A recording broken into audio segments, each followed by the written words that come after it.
The case appeared straightforward at first glance, with the plaintiff presenting themselves as a clear victim, voice steady, emotions carefully displayed, and a story that seemed designed to earn sympathy from the very first sentence. And as they spoke, they painted a picture of betrayal, loss, and unfair treatment, emphasizing how they had been wronged and how the defendant was entirely to blame.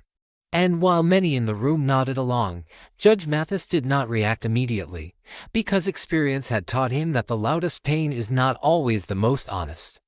And instead of responding to emotion, he focused on details, asking precise questions about timelines, actions, and decisions, and with each answer, small cracks began to form in the story.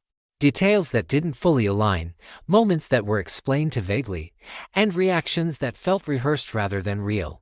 And as the defendant finally spoke, their version was calmer, less dramatic, but more consistent, providing dates, messages, and explanations that quietly challenged the narrative presented by the so-called victim. And Judge Mathis allowed both sides to continue, carefully observing not just what was said, but how it was said, because truth tends to remain steady under pressure while lies shift to survive.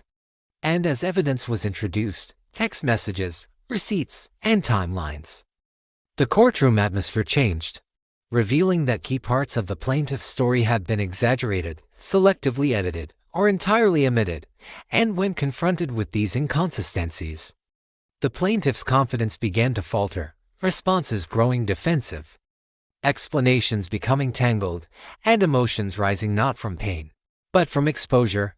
And Judge Mathis addressed this directly, explaining that playing the victim does not make someone innocent, and that using emotion to manipulate outcomes is itself a form of dishonesty.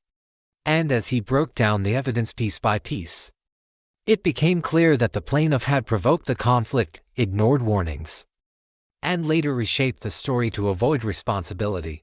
And the courtroom grew silent as the realization settled in that sympathy had nearly been mistaken for truth. And Judge Mathis emphasized that the court is not a place for performances, but for accountability, and that credibility is earned through consistency, not tears. And when the ruling was delivered, it favored the defendant, not out of bias, but because facts do not bend to feelings. And Judge Mathis used the moment to deliver a powerful lesson, stating that pretending to be a victim can sometimes cause more harm than admitting fault, because it delays growth and damages trust.